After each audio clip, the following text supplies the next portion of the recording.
How's it going? All right, so let's get in position here. Hey, so we'll let some people get in here. So I am here today with the legendary, I'm going to say it. Go for it. I'm saying it. Appreciate it. Legendary, one of the dopest producers in New England, in my opinion. Someone watching yet, but they will eventually. Yeah, man. So I definitely do think you're one of the. I always say behind your back, but it's a good thing. I always say I call you a white Dr. Dre.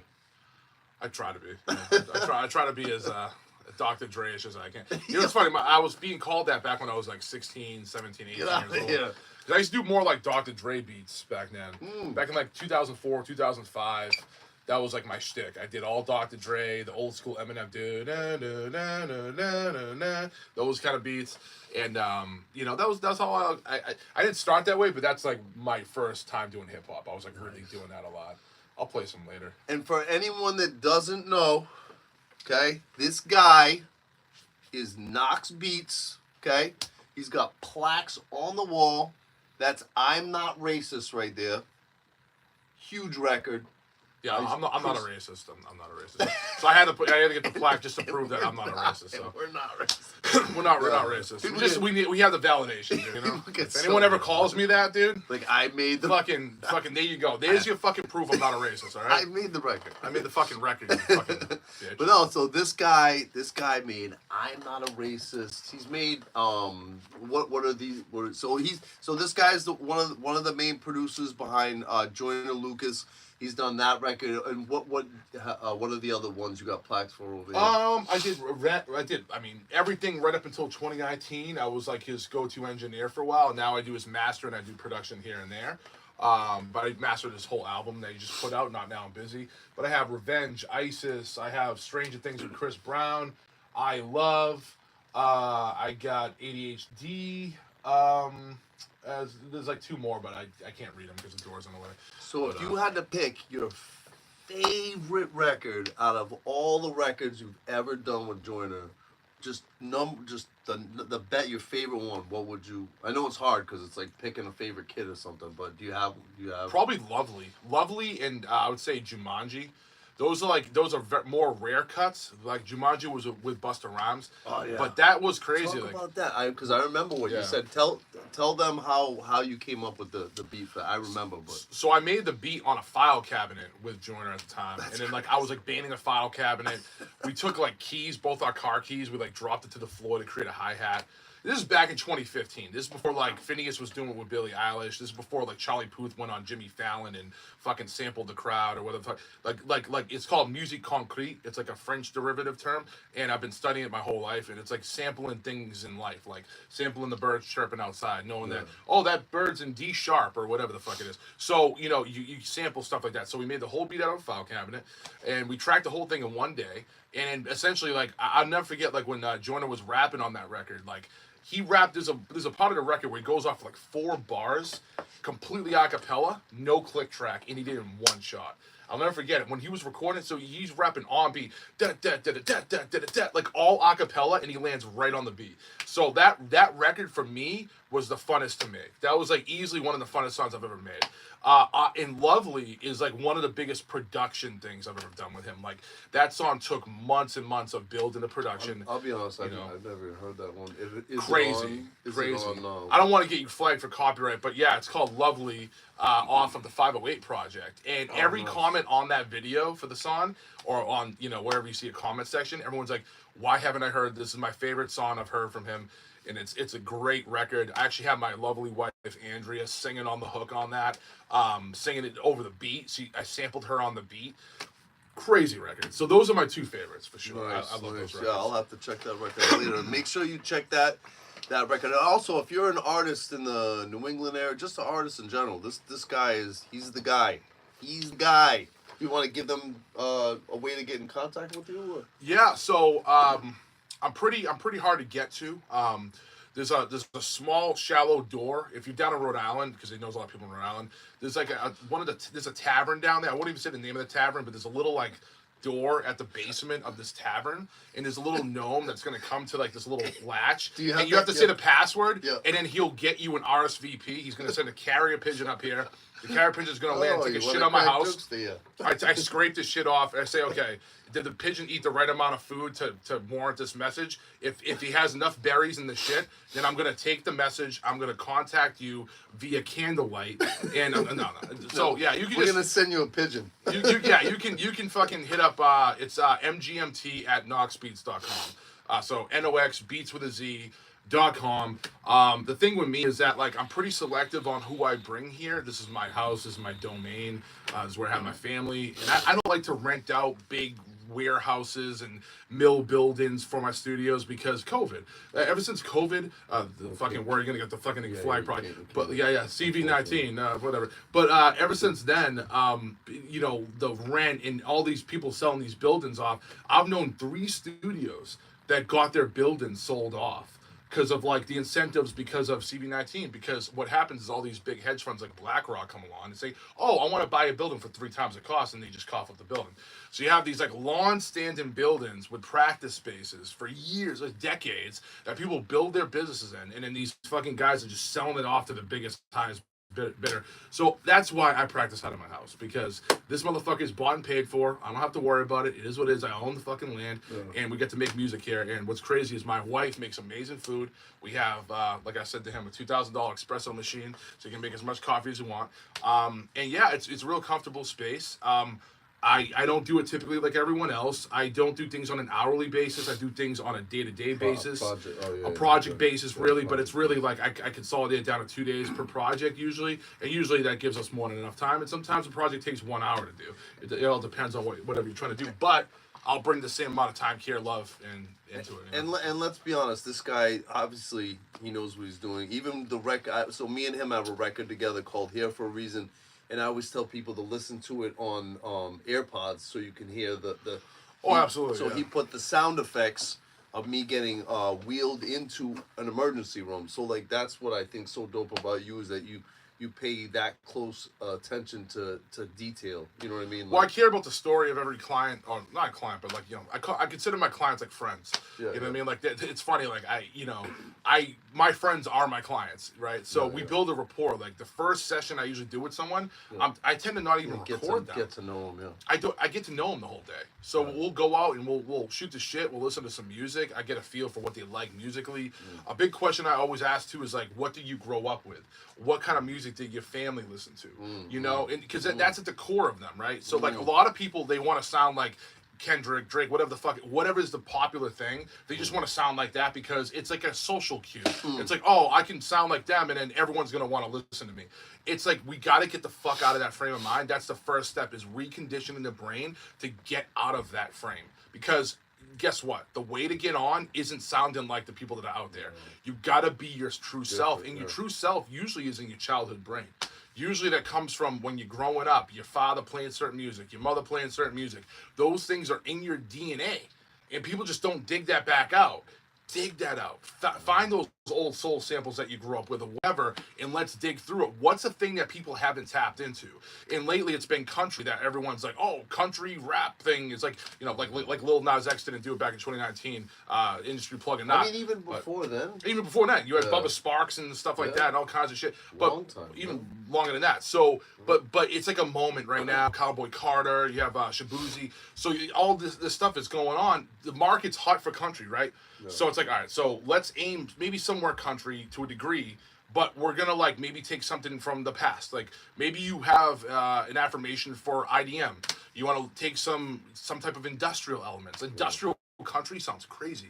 Like let's try it. Why not? I feel like it's all about blending genre, and it's essentially just about making people have a good time and making them want to dance and just giving them something to relate to.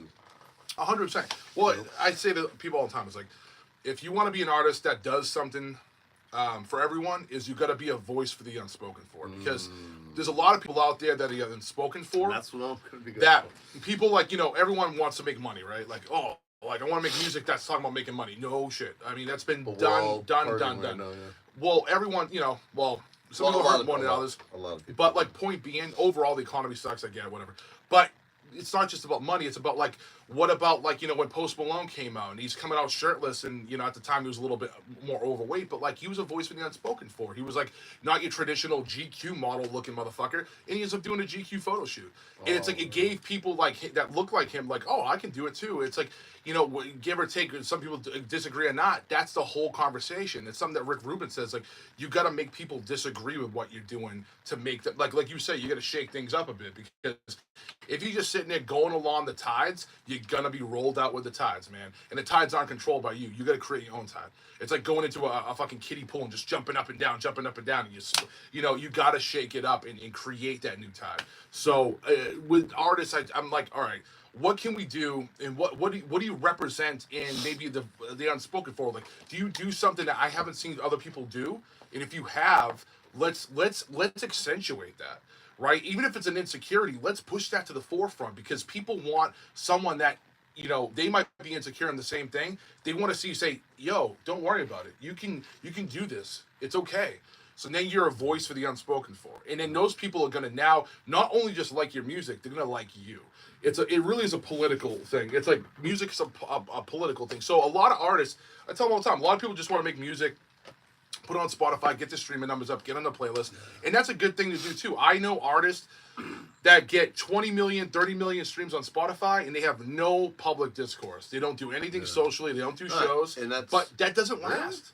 They don't do shows? They don't do shows. Why? I've known people that do. They make 20, 30,000 a month passively, that don't do any shows, that get that on Spotify. Why would you want to touch the people, man? Because they're insecure, or they have anxiety. A lot of Gen Z kids have a lot of anxiety because of all the stuff they're throwing around. And I get it. Like, they've been in front of an iPad their whole life. All those EMFs and then all the wars have been through, and CV and all these things have created this anxiety-ridden generation, where they all just kind of want to be in their house, make music, put on Spotify, and just go hide somewhere. And granted, that's a voice of the unspoken for in a weird way too, because listen, some other kid be like, oh, I don't want to do shows. Well, look at this kid, he did that. So it's like, you can actually get away with that. So that's the thing too. But always public discourse wins. Us as human beings getting out there, showing your face, shaking some hands, kissing some babies, like whatever you gotta do to like exactly. It's like you're running for office. You got to do that with public discourse as an artist, and that's going to get you an ultimate stardom. You know what I mean? Now let's talk about. Listen, bro. We are giving them game. All right, that's enough game for the people. Let's learn your own game. I'm just playing. No, that's game for you, man. Because I've been thinking all this, and me and him think a lot alike. So. Yes, make sure you make music for the people. Now let's get into like just random stuff. Like, so out of Kendrick and Drake. Oh yeah. Here we go. In your opinion, who won that one? Everyone's gonna disagree with me, so it's okay. I know. Public opinion is Drake. Even Rolling Stone did a thing against Drake. No. I mean Kendrick. Sorry. I don't know why I said that. Yes. I meant to say Kendrick. So forget what you said. So Kendrick. The public opinion is Kendrick right now. I feel it was so. Drake. So I think there's two different angles to look at it, right? So I grew up watching KOTD, URL, all these battle leagues, right? I used to watch even Sharon granted, KOTD is a Canadian battle company. Drake's from Canada. He's been on KOTD. Maybe there's some sway there. But Sharon came out, which I respect Sharon a lot. He's a very respected battle rapper. Okay. He's been on Wild 'N Out, all that stuff. But his opinion was perfect. He put a whole thing out about it, that he said that Drake won 3-0. I think so. And so I think Drake won, and I'm a bigger fan of Kendrick. I'm a huge fan. I mean, artistically, I'm a huge fan of Kendrick. There's not even like his bodies of work. Oh yeah. I'm not. Oh yeah, everyone's different. I think Good Kid, Mad City is a masterwork. And artistically, To Pimp Butterfly was very daring. Not every song I liked. I hate the screechy voice stuff he does. I'm not a huge fan of that. Was that whole album? My bad. Was that whole album? It was something had to do with Tupac with that album. Yeah, was it like him having a conversation with Tupac. Wow, it was genius. It was before the whole AI thing, because what it was is it wasn't AI. It was an interview. Tupac did in like the Netherlands, and then they got permission from Tupac's estate, from his mother, to use that recording, and chopped it up. And there's a whole story. There's a whole lore behind it, and it's a fascinating prospect. Listen, artistically, Kendrick by far I think is a winner in my eyes. However. So in the battle, it got real bloody, as we all know, and I think that at a point there was unfair jabs being thrown Drake's way, calling him the P word. We're not gonna say it on live, but to call him that and not That's really a have hard heavy- evidence on it. Like heavy. I have a daughter, You so can't say I that. listen. I've gone pea hunting. I've hunted these guys down with fellow big YouTubers. I've been behind the scenes. I hate, dude. They should be buried under the jail and or lit on fire. Yeah. Listen, to call him that and not have hard receipts on it and not bring it to the table. Now what you're doing is you're taking. It's like a modern day witch hunt. It's like you're just like, oh, he's that, and everyone's gonna be like, well, people don't even feel comfortable talking about people like that. So automatically you can't even debate it. So it's like, whoa, especially someone like Kendrick, where he's like so scarce. He's a scarce artist. He drops like every 4 or 5 years at this point. So it's like you see someone like him come out. Drake's dropping like every 6 months. They're gonna take what Kendrick's saying, like, oh my God, this is the gospel. I follow it, and whatever he's saying must be true. There right? was, you know what? I watched a lot. And I of think it was YouTube. false. A lot of false stuff. There are. And I'll back up my point about the other stuff. There are like, see, the thing about YouTube is if you dig around enough, you can find opinions. You can find videos that support both opinions. So Of course. I can type in he is one. I can type in he isn't one. Of course. So you don't. So know, I'll back up my points too. Like, You know. okay, so like Drake, the whole underage 17-year-old thing on the live show. I don't know if you saw that. There was a 17-year-old girl that his OVO camp recruited to be on stage. That went up on stage, and he was 23 at the time, I believe, or 20, just turned 24. She went on stage. This was in Colorado, back in 2011. This is one of the big cases, right? Like one of the things where she went up on stage. He was having this playful banter with her, like real flirtatious. Didn't know she was 17 yet. Went to hug up on her. Was like flirting with her, and he said, "How old are you?" After, and she said, "I'm 17." And then I'm like, oh my God. Well, no, he said, "Oh, you gotta be fucking kidding me." He's like, "I still think you're fine though, and like it felt good with your breast up against my chest or some shit Oh like that." my God, that Now- is a. No. It's very questionable, and I'm not defending that. Listen, hold on, hear me out. All right. So again, I have a daughter, right? Yeah, So yeah. I have like that's very questionable. However, I'm gonna make a couple points. She was turning 18 in a day. So that was another thing. She was turning 18 a day, and it was actually legal in the state of Colorado at the time. Okay. So it still is legal. So the age of consent is 17. She consented to it. She still consents to it to this day. Technically, it was legally sound. So to call him a P after that, it's not quite that. That's not what it is. However, yeah, it can be questionable in some eyes, and I don't disagree. So the thing is, it's a very weird strawman argument where it's like, oh, well, he's that. That's a very, like, that means he's attracted to people under the age of 14. Now you say you Millie can't- Bobby Brown. Yeah. Millie Bobby Brown was 14 when he hung out with her on like a yacht and took a picture of her or whatever, like on some like social media thing.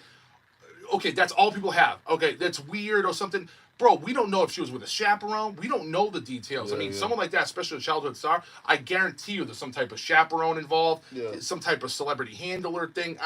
Dude, there's no, and even if there wasn't, where's the sexual allegations? Where was he doing this? Like, listen, if it comes out the woodwork, bury him under the ground. Like Drake on fire. I agree. I'm with it. Yeah. There's nothing right now, right? You don't, So the thing is, so Drake came out and said, yo, listen, What the reason why I think he won at this point in time is he came out on the hard part. He said, "Listen, give me the facts. I want to see the facts," and then no one came out with facts. Punch from TD said, "Oh, it's a good battle, and then he called it off. And I'm like, that's waving the white flag. No, because it got violent. Well, it got violent, and that was because of Cash from XO. No, but what I'm saying is, as soon as it got violent, they should have stopped it because it's I violence agree with that. leads to more violence. So I 100% agree. You have to But flag it out. The thing is, the violence it actually came from Cash's camp. So the weekend, his manager Cash, his security guard got shot 2 weeks prior to Drake's security getting shot, and his security got shot and killed. Little people don't even know about that. It happened 2 weeks before that. You want to So move a little because you're not. oh yeah, I'm out of frame. fully- Okay, yeah. my bad. Yeah, Go ahead. yeah, whatever. So his security guard shot and killed. And they're up in Canada. That's what happened. And the thing is, Drake's people, they have goons that they share with, Cash's camp. So it's all a fight between all of them. It's an internal OVO XO fight. And that's why that went where it went. So last in my night opinion. I was watching this the little YouTube video documentary on the OVO sweatshop, and I learned a lot about all the artists that have been on there, and Oh yeah, absolutely. From a lot of No, absolutely. A lot of stuff. Like, I know what video you're talking about, and I'm not trying to sit here and just like defend Drake to any means. I like. Oh yeah, no, I I know you're not saying that. I'm just saying like people probably like, oh, this guy, because a lot of people think Kendrick won unanimously, and the thing is like, and I was gonna say my whole point to finish it up too is like, Drake said bring the facts. He denied all the allegations about the P word and all that, but then Kendrick about beating his wife, about all that never came out and said anything. And then Whitney comes out on a Facebook. Or not Facebook, on an Instagram, made up a story post on Mother's Day and said, "Happy Mother's Day to all my mothers out there and to myself." And Kendrick wasn't there to support. But if Drake did the same thing, people would be like, "Oh my God!" Like it's obvious. So I think there's a lot of bias. Okay, and this comes from a passionate Kendrick fan myself. I think Drake won as far as bars. I think he had more hard hitting lines. I think a lot of like I hate the way that you. It's like in the Tupac. The thing crazy, crazy, super creative. And the thing is, like, Euphoria was dope. That was probably my favorite from Kendrick, to be honest with you. But let's be honest. Let's break down the facts here. The 616 in L.A. You're talking about an OVO mole that Drake set up. That's all we know at this point. He set it up, right? So this mole that was fed the information. You're talking about people in your camp talking to me. That was disproved because it was someone that Drake knew about. So that gets thrown out. Disqualification in my eyes. Because it's a dope track. The track itself is fire. I love the Survival, like all the dope hook stuff. It was like 616 in LA came after Euphoria, and I thought that was a really dope track. However, the stuff he's talking about, it was dope, but it doesn't really hit. Which like one? That. My bad. Which is that a Drake one? No, it was a Kendrick one. Okay. So he was talking about the OVO mole. How did I miss that one? Yeah, that was a big essential part of it. So what happened is that came out, and then Drake dropped Family Matters with the video, the roll up. And the thing is, he's going at everyone. He's just taking everyone out. And the weekend bars he threw in there just took him, bro, crazy. And then at the end of it, the lines about Kendrick, all those like your back's up against the curb, like that's super clever writing, very well written, very well written. And like again, I think Kendrick's a better like artistically as like a creative. But bro, making better music. Making better bars. It's a battle. The bars. Give me the bars. Show me the lines. Show me, show me stuff, man. That's all it is. It started turning into, the thing I didn't like is it started turning into this investigative journalism. So it went from that, and so like, then he dropped Meet the Grams, which like, at the time, I was like, holy shit. Like, I was like, yo, Kendrick's slaying him, because, this 11-year-old girl thing and all, like, oh, you gotta be kidding me. Like, it's crazy. However, he comes out, it's false. It's false. He doesn't have a daughter, so it's Drake a fucking lie. Says, we finessed you, we fed you fake information. Yeah, so like if Kendrick did the same thing to Drake, bro, everyone would have been like, oh my God. And then he said Not Like Us was the only defense, like Not Like Us was a banger. Okay, it was a banger because it had like a West Coast beat. I don't even think it was like something I even want to listen to like that because he's talking about this P word stuff over a West. I don't want to dance to that. That's not something I want to vibe to. However, Not Like Us. Was that the first record? With no, Future? That's the last one. Okay. That's like the hit record that's been going on for a while. And listen, it's smart move far as that. The first time Kendrick dissed him. No. This is the last Kendrick record. This is the last. This is before the Hard Part 6. Okay. It was the number one hit. Yeah. No, that beat though. Yeah, DJ Mustard. Yeah, that beat's a smacker. It was cool. People like it. It's funny. I wasn't a huge fan of it. Really? Yeah. I wasn't a huge fan of it. I mean, listen. I like it. I thought as a track I like it, but let's get back to the fucking battle. What are you saying in this? You're saying colonizer, all these things. Okay, so if he's such a colonizer, why did people let him get away with that for fucking almost 20 years? Bringing the hip hop game, bringing number one hits to people that raised up the catalog, brought the equity up of so many artists around him, but he's a colonizer. It's bullshit. It's it's a false claim. It's a false narrative, in my opinion. And again, like people can mark me down, but wait, dude, talking about it, whatever. Listen, I'm not racing the wall. Shut the fuck up. so anyway. Let me just say this real quick.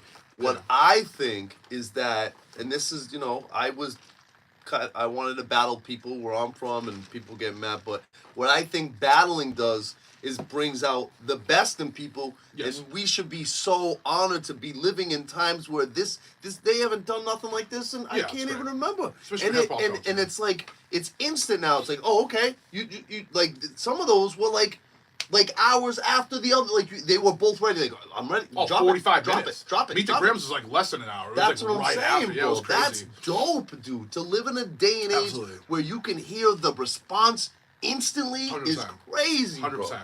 So like to finalize my point of the whole thing is that like Not Like Us like nothing really hard hitting. He talks about Baca's case.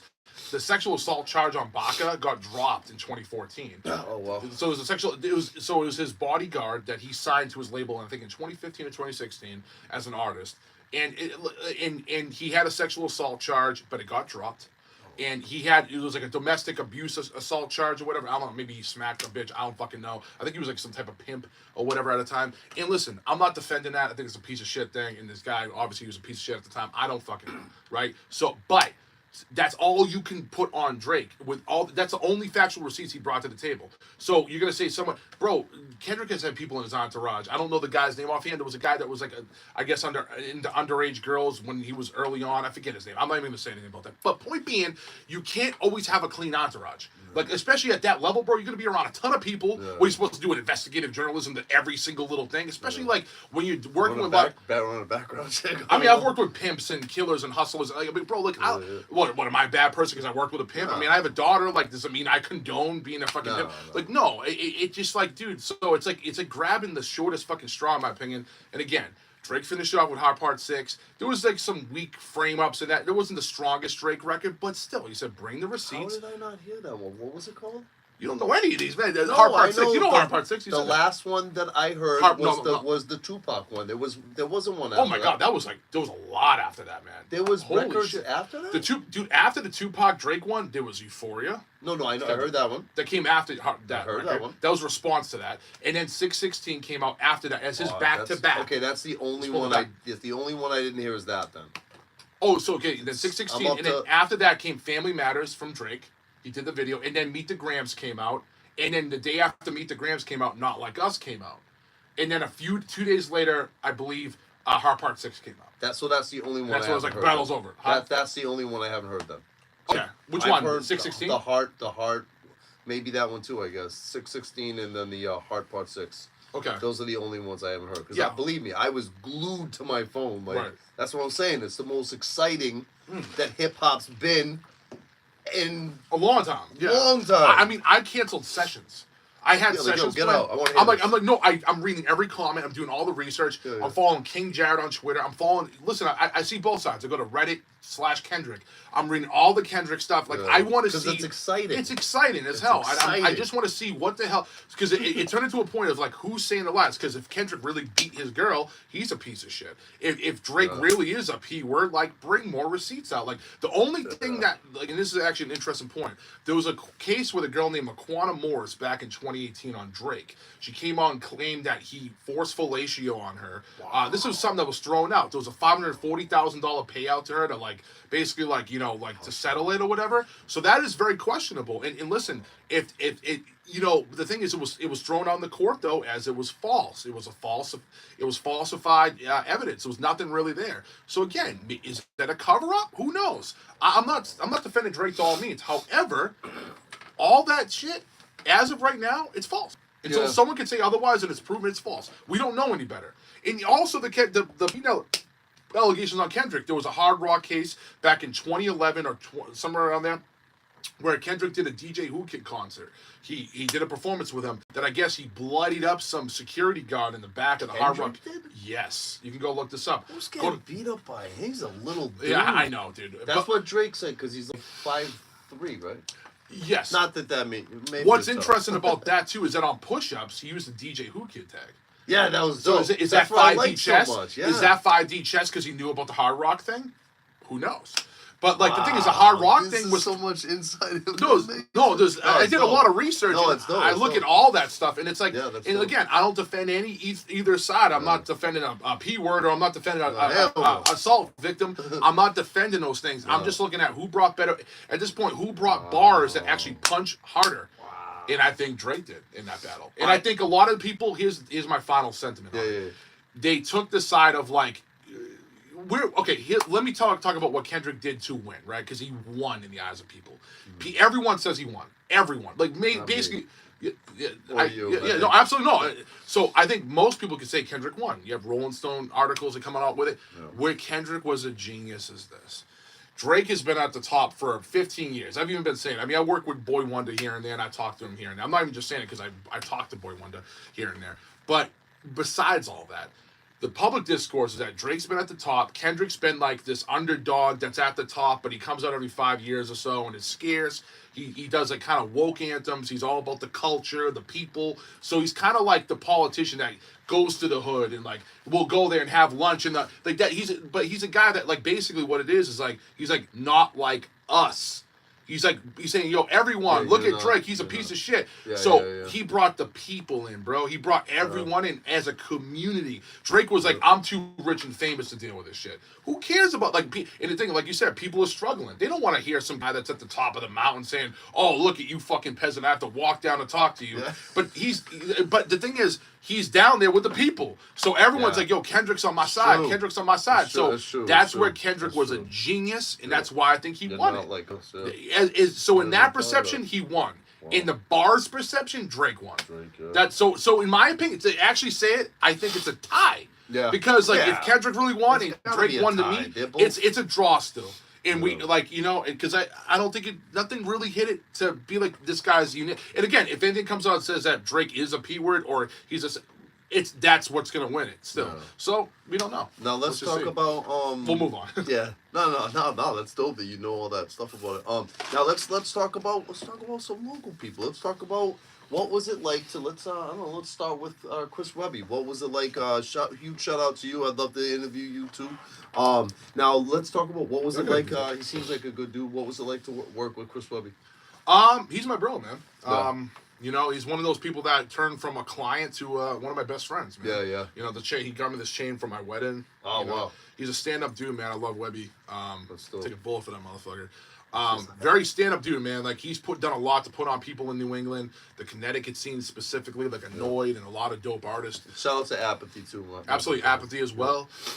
Justin Clancy's another one too. That shout out to him. He's an artist I work with. He just did Boston Calling like yesterday or the day before. Oh wow, that's dope. He's always killing it, doing his thing. He's been on the local grind for a long time. But like I think what was cool is I set up him and Webby. I had them talk. Because I'm talking to Webby. Like Webby's always a fan of his work. I'm like, yo, put him on a show. Let's make the next step happen. Because I think he's ready for it, and he has a dope band. I think it could be a good addition to your thing. Because Webby has a band as well. Yeah. So they just started doing tours together. Did multiple legs. And, let me just say, I got to tell you this because you love music. So last night I'm in a church. Yeah. Right. Church in North Providence, Rhode Island, and they had a group, and I feel like I caught the Holy Spirit in that motherfucker because. No shit. Listen, churches, it all comes back to that, and they were singing, and they were oh my god, I teared up a little, just because I love music. It happens. I love music that much where it's like, bro. It's a gift from God, absolutely. And I was like, oh my god, they're so dope, dude. Yeah, they were so dope. There's nothing like a live performance. And as you were saying that, I was thinking of like Kanye with like the gospel singers in the back and like. Yeah. Absolutely. So that's like the step above even the band, choir. You know what I mean? But no, a live band, that's definitely dope. It brings a different element, especially hearing a live drummer, just the power and like hearing the kick drum stomping through and just the 3D element of seeing that. It's unreal. You know what I mean? Versus like some shit going to a PA speaker. It's like it's very two-dimensional. It's like it takes you out of that experience. It's like now you just focus on the singer, which can be dope, but you have a full band, it's a whole experience. Now, what records have you done? We'll start with Chris Webby. What records have you done for him? Every single record he's done since 2017, I've been a part of. Oh, wow. That's dope. So I'm like his go-to guy. The thing with me is that, like, I jumped... Listen, I grew up being a Webby fan. In college, I was a huge fan of La La La and all the early records, the one with Mac Miller, stuff like that. And... it's interesting because I really wanted to work with him. And me and Joyner, we connected with him back in 2015. We had a conversation. And then, because Webby was a fan of what Joyner was doing, he met me through him. So then Webby was like, I really love the work you're doing. His engineer just moved out to LA at the time. So then I just jumped in. I moved in as his main engineer and producer. As well on top of JP on the track, like we both work together on all the records because JP on the track will start the beat and then I'll finish it off, add stuff and arrange it. But yeah, man, so I jumped into Webby's career at a time where he was getting over bad management deal with his prior manager, and he just was kind of at a low crux in his career. Like, he didn't really know where he was going. He was coming back from LA, coming back home, kind of in this regression period of, like, artists go through that, man. Like, even famous artists, like, they'll go through these periods where they have their ups and they have their downs. They have the ups and they have the downs. Like, you know, when was the last time you checked in on Paul McCartney? You know, it's like everyone has a climax, and then it kind of settles down, right? Like, there's probably a hardcore 100 million people that still listen to Paul McCartney all the time, but it's not the level it was with Beatlemania. He's the Beatles. That's my of course. Him and John Lennon. Favorite, yeah. Oh, all of them, but like John Lennon, for me, I'm a big John Lennon guy. But point being, like, regardless, I mean, like, you know, everyone has their peak and their fall. It is what it is. No one can be hot forever. So I read a 1,000-page book on the Beatles' whole story when I was in jail. So I know their whole story, and it's done. Yeah, it's pretty dope, man.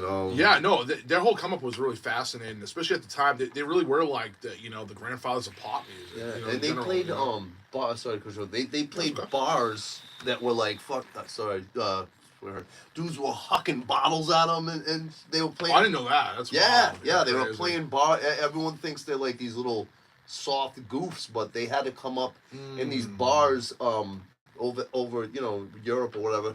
And dudes they're like ducking bottles, and they're just like trying to sing and like and they just faced it a lot of adversity, and I respect that, man. I mean, like, any artist, man, they go through that level of adversity. Like, I even saw it with Joyner. Where coming up, like, he was driving this fucking van up to my house, this van with like Along Came Joyner on it, and at the time, like, no one knew who the fuck he was.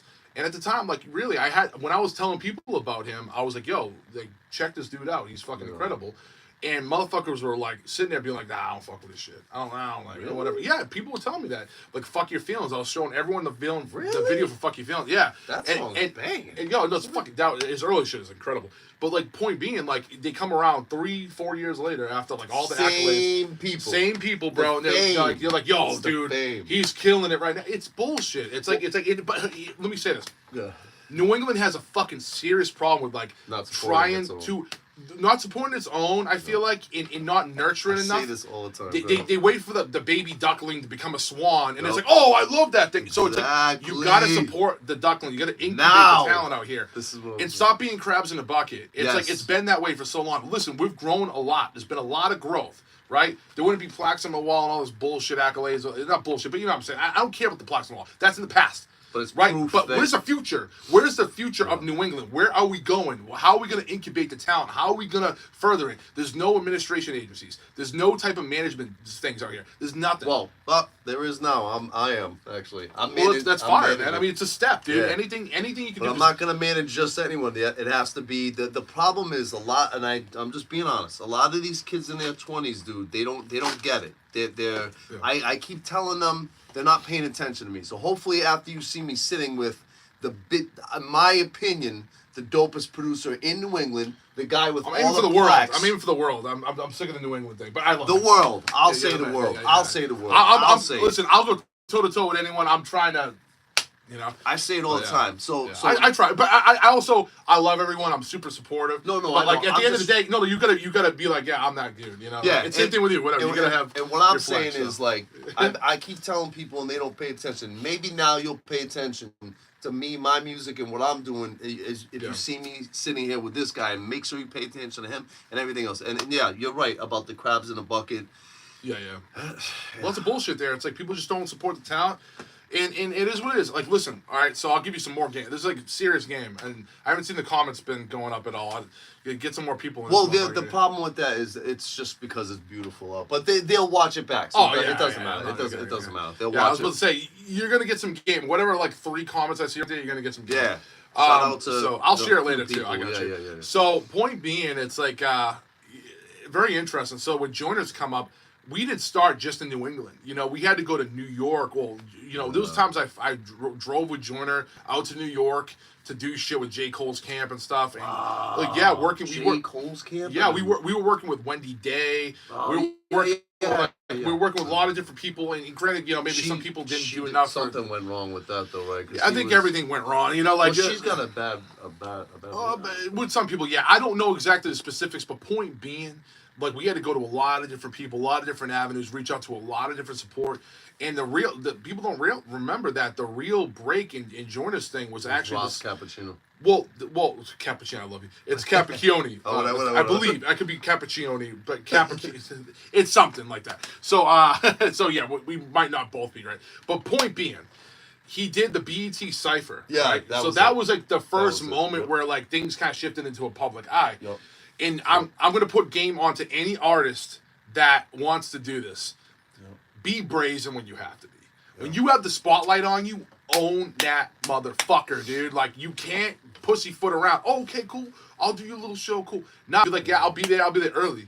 You know what I mean? I want to do this shit, and yo, like, put me on the front of the shit. Hold on, when you put the flyer out, I want my name here. I want to do this. You got to put your stamp down, dude. Because here's what happened, right? I'm gonna say a story that's crazy. Okay. So he originally for the BET cipher, he went on the BET Awards segment.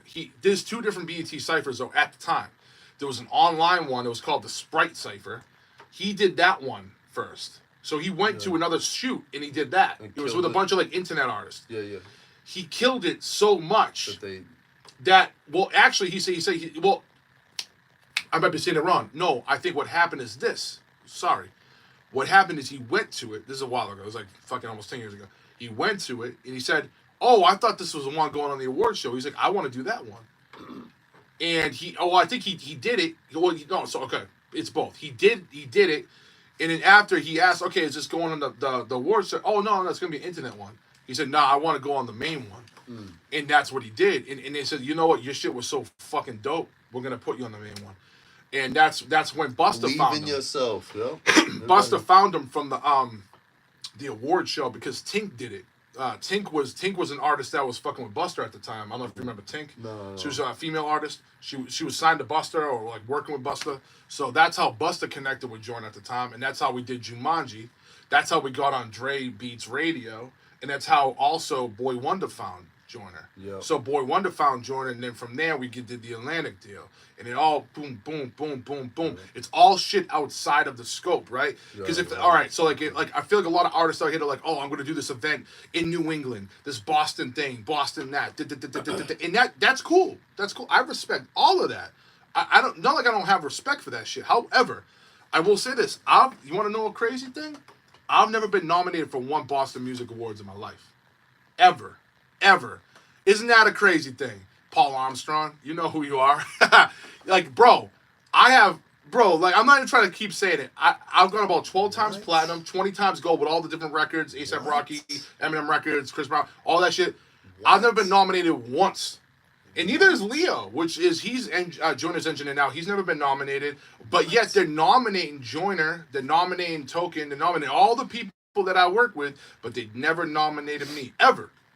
And that's why I don't know why you're getting your flowers today. And that's what I was saying, that we need to do this interview so more people need to know the man behind everything. But here, let me keep going. So the thing about New England is very corrupt, a lot of political corruptness. So essentially what it is this. Paul Armstrong runs the Boston Music Awards. Paul Armstrong also manages the Bridge Sound and Stage, which is a studio in Boston, ran by the Archetype. So I tried to intern at the Bridge Sound and Stage back in 2013 because at the time I was homeless, right? And I needed to get into a studio. Yeah. I was homeless. I was moving out of a place in Brockton. I was in a studio out there, Animal House with Jason from Special Teams, which worked with Slane a lot. Okay. So I was working with him for a long time, right? I was homeless. So then I moved into Section 8 with my mom. My mom then passed away from cancer. I needed a place to go. I appreciate it. It was over 10 years ago. God bless her soul. So I needed a place to go. I went up to New Hampshire with my now wife. She moved me into her Nana's condo. So I set up my Karaoke Rockets on a little fucking coffee table in her Nana. Her Nana's like 85 years old at the time. I'm like blasting music in there and just trying to get music done. So coming from that, right? So at the time, I'm like, I could get into a studio. I connected with 2 people. I connected with Robbie Rowland, which is my fucking homie. He's down in Florida now, and he ran a place called Echo. It was a studio called Echo, and it was in Boston. It was a studio, and so I went to Echo, and I got a chance to be in his studio to use it as a place to engineer because I had no studio anymore. So then I was in there, and then I also wanted to go to the Bridge. So the Bridge at the time was like the way Phoenix Down is looked at nowadays. The Bridge, and there's still a very respected studio, really dope spot, and I'm going to say this nicely. And I have nothing against those guys. But at the same time, I went there to basically rent the room. So studios, it goes like this. If you go to a big music studio, there's two different rates. You can get the room without an engineer, which is a cheaper rate. Would say, like, you want to be the engineer, you can get it at a cheaper rate, right? You can usually do that, and sometimes they have another engineer, like, managing it or whatever. But at the same time, usually they cut you a break somewhere. But then you can also get the room with an engineer, right? So I go there and I'm talking. I'm linking up with Archetype. I don't know if you know Archetype. He works with Slain a lot. It's all them dudes. So Archetype, and again, like, all respect to those guys. I respect the fuck out of what they've done, right? But I went there and his partner Owen comes out and I'm talking to him. This is back in 2013. I'm like, yo, I want to be able to rent the room and, you know, I'll book. Trust me, I'll book people here. I'll get people here. Trust me, dude. And you know, and we had a really good conversation. He's like, well, it's going to be the same price. It's going to be $85 an hour just to rent the room. And this is back in 2013. I'm like, I know you got a beautiful spot, bro. I can get Echo Studio for like $20 an hour just to rent the room. I'm like, bro, it's a no-brainer. Echo was a little bit of a smaller studio, but still a really dope fucking studio. Echo had the board, all kinds of hardware still. I'm going to go to Echo. But it's like, they gave me a chance. This motherfucker wouldn't give me a chance. And I think just there's some type of sour sentiment. How you feel now, buddy? So here's what happened, right? So I ended up going to build my own studio up in New Hampshire. Finally, we got into our own apartment. And I was using Echo at the time, but I ended up building it all in my place. And what happened is that's when Joyner happened. I actually booked Joyner Echo Studio, and then I brought him up there. Now, how did you meet Joyner? I met him at a Grime Mode Cypher, believe it or not. So I met him at a Grime Mode Cypher. Yeah. I'll get back to that. So to wrap up my sentiment about why I think there's a weird political conspiracy that I have about Boston music and New England music and the way it's ran, is that what happened is this. I think that, I mean, I don't know anymore, but why wouldn't they ever nominate the person that's literally done the biggest stuff out here ever? Like in a long time, bro. Like, I've been a part of the biggest records to come out of New England in a long fucking time, right? So why haven't they done that? It must be some form of jealousy, something. There's got to be something there. I don't know why, because, bro, I do nothing but support. But here's what's interesting. I ended up bringing Joyner, Token, all the heavy hitters out of New England, bro. I ended up getting them to come all the way to fucking New Hampshire, bro. Driving an hour and a half, 2 hours to come to my studio, where they could have went to all these other spots, but they came to me. And I'm not saying like because I'm better. I'm not even saying that. I'm not gonna be humble. I'm not gonna say that, right? Because everyone's dope at what they do, right? I'm gonna be fair there. However, why the fuck am I never nominated? Because the guy Paul Armstrong that runs the Boston Music Awards also manages Archetype. I think there's something there, bro. Like, why the fuck would you never nominate me? Because you want to see your guy win and not me. And it's okay. Let it be cool. But why the fuck have you never nominated me ever? Again, like, this is why I stopped representing New England. I stopped representing New England because out here, it's all crabs in a bucket. What I represent at this point is this, and I'm going to end my point here.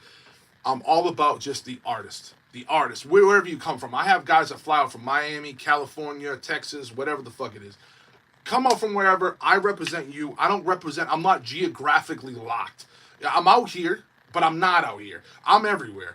I don't give a fuck. So my next stage in life really is just to keep broaden horizons beyond just trying to put on for New England, because until New England can put on for themselves and stop patting themselves on the back, oh, I did an album that did 10,000 streams, and you're not gonna look at the producer that put together a fucking Grammy nominated 2 times platinum record. You're not gonna look at me and put me on the same list as someone and they put out an album with 10,000 streams, not even.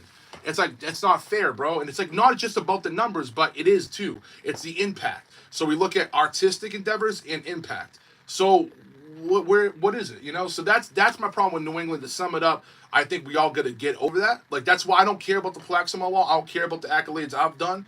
At this point, right, today, I'm naked, bro, when it comes to the scene. I am new. I look at like this doesn't even exist, dude. None of this exists, right? Because if everything went away, if Spotify went away, all this shit went away, it doesn't even matter. It does not matter. If you reset everything, it does not matter. What can I do now, right? And that's what we should all do. And as New England as a scene, what we should do now is support each other. We should see and stop being so cold-shouldered to everyone. I've reached out to many producers in Boston and New England, never returning a fucking call to me, when I can reach out to a motherfucker like Boy Wonder, like a really dope Grammy-nominated, talented producer that can reach back to me in a second. You reached out to them and they didn't Yeah, leave me on red, and not just them specific. I'm just talking about people in general, bro. Like, there's a lot of jealousy, a lot of hatred, a lot of envy. It's just like, bro, I'm not about that shit, bro. I'm trying to make peace. Let's make records, bro. Like, we booked the bridge to wrap up Tokens Between Somewhere. We got Boss on a record. We recorded him at the bridge. So, like, I'm all about collaboration. I have nothing against those guys, but if there's got to be something there, bro. The fact that they haven't nominated me once in 6 fucking years, there's something there. So, what is it, Paul? Because, like, at the end of the day, bro, like, I've done probably the biggest shit still. And my last platinum record was 4 years ago, and I haven't seen no one come out and do. I just did Bia's project. She's in LA, but you're nominating her too. So you're nominating another artist that I'm working with. It's like, bro, it's a lot of biasy, and it needs to be. It needs to go. Did you do the Jelly Roll record? Yes. Yeah, I did that with Johnny. Yeah. And that record. Yeah, and same thing with Leo. Leo has never gotten nominated too, and I've had conversations with him about it. I'm like, yo, like, and a lot of people are like, oh, fuck the Boston Music Awards. We're just gonna go to the Grammys. No shit, I get it. You look at the bigger picture, like, yeah, what are the? No, but we should encourage the Boston Music Awards. Like, listen, I'm not trying to hate it. I'm trying to be like, yo, what can we do that's gonna make it better? Like let me on the board of directors with that shit, dude. Let me fucking manage that shit, bro. I know all the upcoming shit. I can put a better scope on where things are going. I just feel like it's very just clout chasey, very just like, oh, we're gonna, and it's people that Paul personally knows and they're good friends with, and they have partnerships. They did that, like, I think a Hennessy collaboration, so whatever the fuck it is. Let go of all that. It's not just capitalist venture fucking partnership shit. It's a community, dude. It's a fucking community. It goes beyond the investment firms you work with to put yourself up in the House of Blues or whatever every year. It goes beyond that, Paul, or whoever the fuck's running it. It goes beyond that. And that's my problem with New England. It goes beyond that. We should be nurturing the culture. I support what you're doing, but we need to love each other, bro. Like, I love what they're doing, but I need to love it more, man. We need to be involved. I love the fact there is an award ceremony, but why are they nurturing it in a way that's clout chasey? They're nominating people that haven't even lived in Boston in fucking 6 years. Like, what are you doing nominating people in LA and in fucking New York just because they grew up in Boston because you're chasing clout?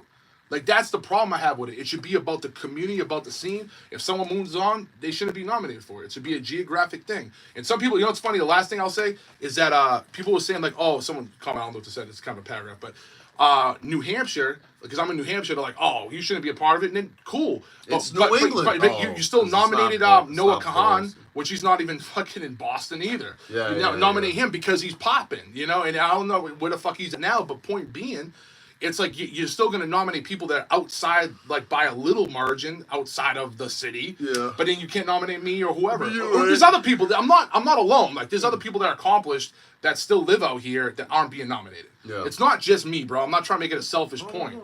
I'm saying, like, to anyone that maybe disagrees or thinks, like I'm being sensitive here, where it's like I care about the scene. You know what I mean? So, no, that's dope. And numbers wise, it is you.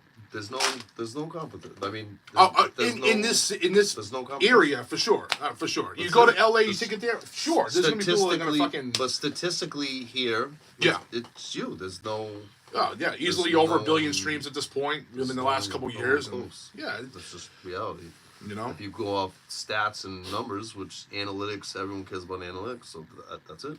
Yeah, no, of course. And I dealt with you personally, and I remember when we did Here for a Reason, and you mixed the record for like fucking a full day. I mean, no offense to any other producers, but I mean, I've never seen another, you know, that just shows, you know, the devotion to and the attention to details. But I want to see people learn from that too. Like, I want to, if I sit there, like listen, okay, like I'll even say, like, I grew up in the scene under Lou Balls, like Louis Bell, right? Before he went to LA and shit. Like, I learned under him a lot. Like, I didn't learn everything from him, but I went to his studio a few times. We were cooking records back in 2013. And I remember, like, one session, bro, he worked on a sweep on a record. You know, like, a lot of records have sweeps, like, whoosh, there'll be like these wishy sounds and shit like that. He worked on a sweep section on a bridge for like 2 hours. Yeah. He sat there for 2 hours making this fucking level and all out. I'm like, I always respected him for that. Oh, that's what. And that's what made you want to. made me want to take it to the next level. Yeah. Like also his hook game, the way he did hooks. I'm like, I listened to the way he did the like. We should be admiring each other's work. That's what I'm saying. It's all about love. I'm not hating people out here. I love it out here, but I want people to love me back. I feel like I don't get the love from the creatives, right? I get more love from a kid in Minnesota that connects with the music I make than I ever have from other creatives out here that I can collaborate with. Listen, hold on. I'm gonna say one more thing. There's a creator in Derry. I'm not even gonna say his fucking name. He's a producer. He does his thing. He lives in fucking Derry, right down the street. He leaves me a red. I'm like, what the fuck did I do to you? It's like, bro, I'm trying to create, bro. When you say creator, you mean like a rapper or producer? He's a producer. Yeah. I stopped trying to hit him up, but like he's very well respected. He worked with Vinny Paz, a lot of big hip hop heads. He lives in Derry.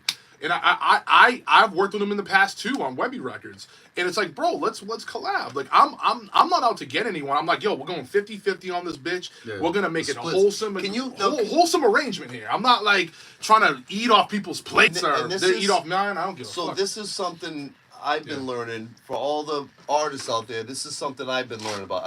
And I'm just producers, what they should be doing is giving the splits. So I just learned about the splits. So a 50-50 split. This is something I just learned. I think maybe a lot of rappers don't know. But that's what you should be working out your splits with the with it all the depends. producers and stuff so like that. Splits, it comes down to a couple things, right? So splits are very sensitive. And what it is splits come down to how much did the artist pay up front for the record. Yeah. So if some people I've done partnerships with where like I see the growth potential. Okay, let's go 50-50, right? If it's a producer, usually it's 50-50, right? Like if it's my homie, even if he plays like one snare fill or whatever the fuck he does, or even if you made an AI sample and sent it to me from Suno, I'll show you that. I don't know if you know about Suno, but it's funny. Fire. I run it off real or whatever. That's technical shit. But point being, if he can send me anything, and I'm like, yo, that inspired me, it's 50-50. A lot of people don't operate off that clause. This is what I'm saying. I'm a very fair individual. Like, I'll do 50-50 down the board. I'll do, other producers out there will try to juke me, try to knock me down to 10%, try to say, like, oh, I got to pay a fee to, like, be on a record and shit. Like, some of the people, bro, I've worked with, it astounds me. And it's funny because they'll have this one record that they think, like, oh, I got a Joyner record, whatever I was working on, and they try to talk down my pub. I'm like, you just knocked yourself out of the circle. You were in it, and then you got greedy over one record where you could have had 10 records and just been more fair, and that's it. So my whole thing about splits is like, it's all about what the artist is contributing. That's on the artist side. On the production side, I'm pretty much usually 50-50. Now, if it's someone I don't know, if it's some random guitarist from, like, I don't know, some other place, and say he had a little guitar part and I did most of the record, usually I'll probably talk it down because I don't know who this kid is. And at the end of the day, it's like, you know, I don't know you, bro. You know what I mean? But like, if it's someone I know and we have a good relationship, yeah, 50-50 all day. Yeah. And that goes beyond most people. Most people will look at how much you contribute to the record. That is fair. So I'm at the minimum fair with people, and then 50-50 with people that I, you know. Well, what I was saying was my friends. That was something that I learned recently is I'm getting, because I took a long, as you know, like that record I did with you was 8 years ago. So I basically took that time off, and I just getting back into it now, and that's when I learned about.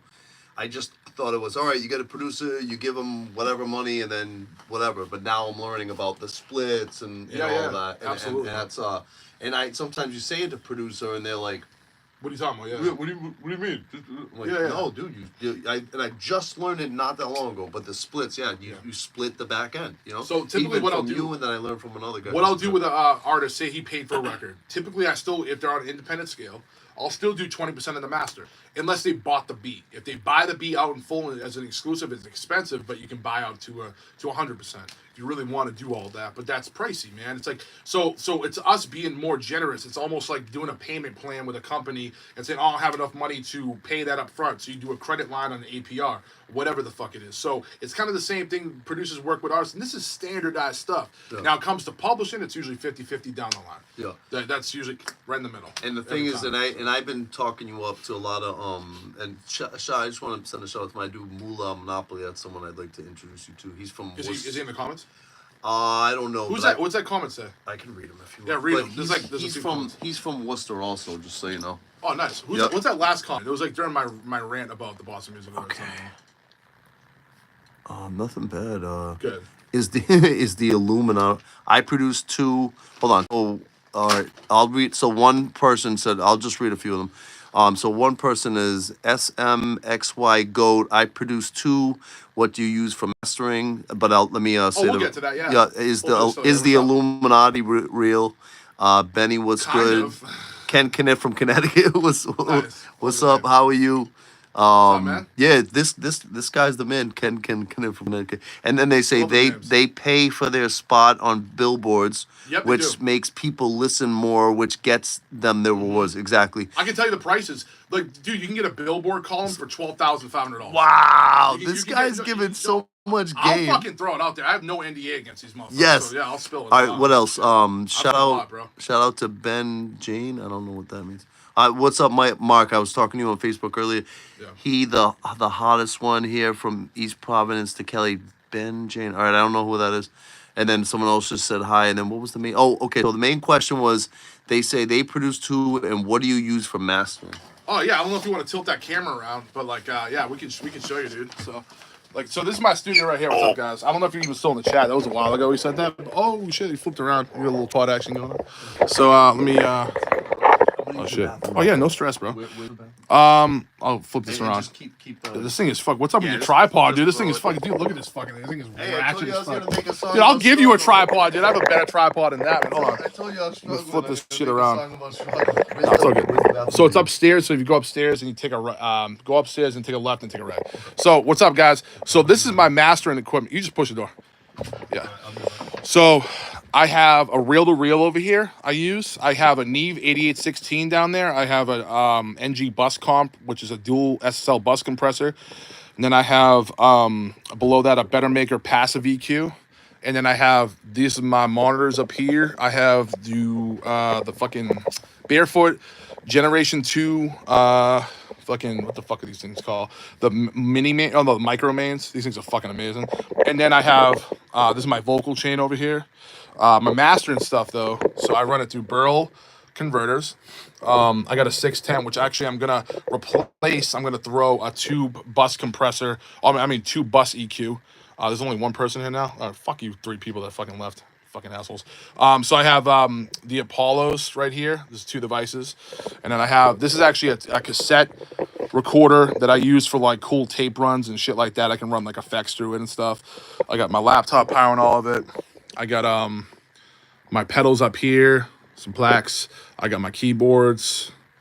Got my fucking sign over here. Got some guitars, basses.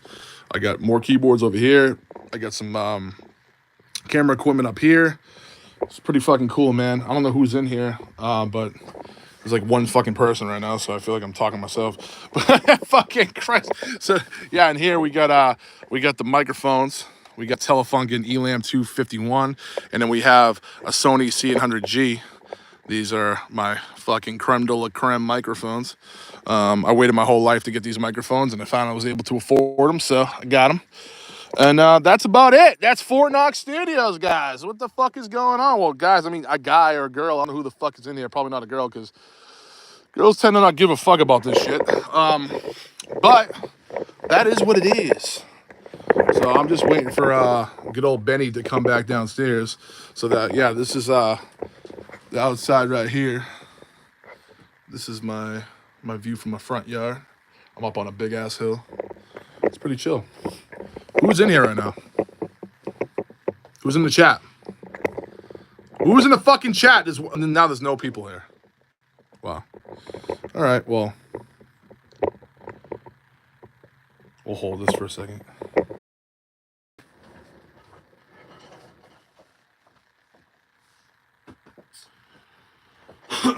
Where the fuck is my fucking...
Yo, yeah. So listen, man. Look at plaques. I don't know if he was saying his accolades, but I am not racist. I mean, that video got millions and millions of views. This is Chris Webby.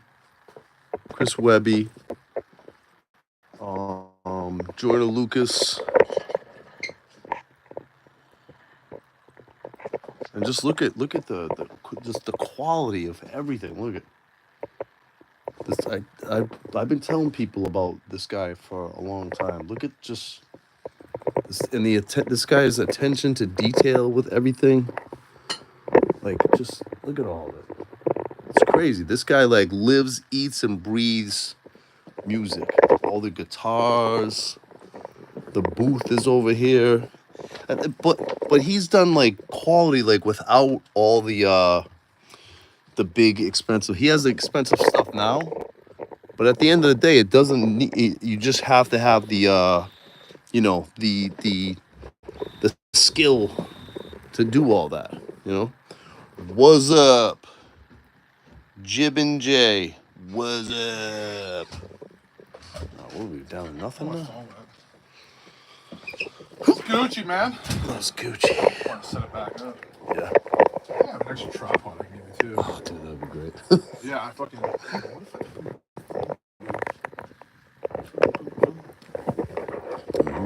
Oh, it is what it is.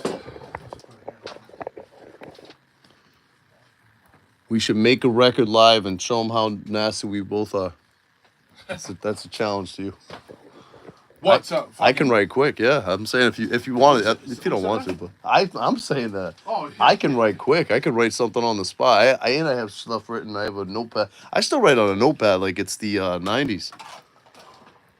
I do have one record I bought, and I'm gonna, like I said, I got that song I'm gonna do about struggling.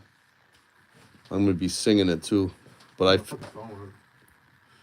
alright, I'll find it. you want, Yeah, dude. So, do you want to put it back on the tripod or? yeah. Do you have? You said you have one because that one. Oh, yeah, I can use that one though. I would say use this one for now. I can dig one up. Yeah. I have a little one here. No, that's a camera one. I got this joint right here, which is a smaller one, but I don't know how fucking much this thing How does extends. that stand up? Yeah, it's like a small one. Actually. I can jump off this and go on another live too. I can go on Instagram live. Listen, if you're watching right now, because I can see the numbers. I know it's beautiful out right now. There's only 2 people watching, but I'm with the biggest producer in New England. So if you have any questions, ask us now. This guy knows everything about music in general, about hip hop especially, but all kinds of music. This guy is like, I say it all the time. He's like a white Dr. Dre, and I'm with him right now. So if you have any questions that you want to ask the god of music in New England, ask him right now. Because I'm with him right now. Some of that could work. Yeah, that should be able to work. That should be able to work, I believe. That's this fucking thing.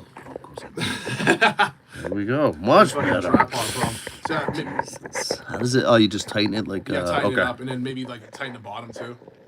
I can help you with it too. If you want. I got it. That should be. Yeah. No, I got apparently. That's okay. Yeah, no stress, bro. You Gucci. We're gonna have to get That's in the bottom. It's in the bottom. Coffee in a little bit. Then 2,000. This guy's got a $2,000 coffee maker. Who does that, huh? It's a Euro. It's pretty nice. That's dope. Anyone that wants to get one, dude, they're fucking awesome, bro. I actually got it from Webby. As far as the idea. He is a Euro, and I'm like, I want a Euro. Oh yeah, this is no one's really paying attention on this. Stop, because it's on the fucking thing. That's why. But I can go back and forth. All right, I'm gonna go live on Facebook and try Instagram, and then I'll be back in a little bit. All right.